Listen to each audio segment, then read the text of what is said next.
Hi there, fellow educators. Welcome back to our channel where we dive into all things teaching. Today's topic, a thought provoking one that might just change the way you approach your classroom. Why teachers should stop using rewards to motivate students. Now, don't get me wrong, I know the allure of reward systems. Stickers, treats, privileges, they seem like magic wands to get students to comply. But let's take a closer look, shall we?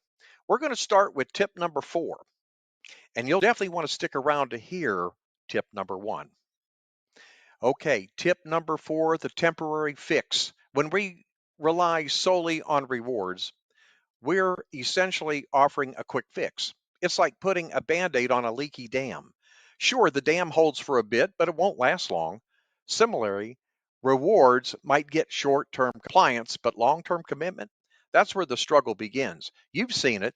Students start to lose interest when the rewards dry up. It's not because they're being defiant. It's simply human nature. Once the treat is gone, so is the motivation. And that's not what we're aiming for, right?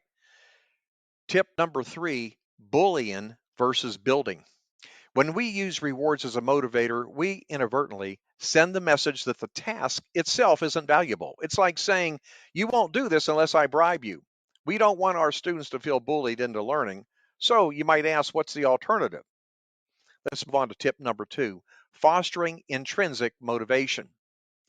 Enter intrinsic motivation. It's the real gold nugget here. Instead of relying on external rewards, we can tap into our students' innate curiosity and desire to learn.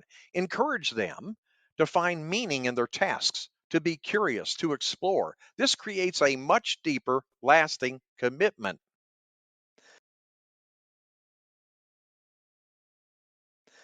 And now we move on to the crown jewel, the number 1 tip, cultivate ownership. Empower your students by involving them in decisions. Let them take ownership of their learning journey. When they feel like active participants, they're more likely to be invested, not just for the reward, but for the satisfaction of growth. Now, I want you to imagine a classroom where students are excited to learn, not just because of the treats, but because they genuinely value the process. That's the magic of intrinsic motivation. So let's put aside the rewards and embrace a new way of inspiring our students. Let's nurture their curiosity, build their confidence, and watch them flourish. If you if you found these tips helpful, don't forget to hit that like button and subscribe for more teaching tips. I want to thank you for joining us today, fellow educators. Let's make our classrooms a place of authentic growth and joy. Until next time.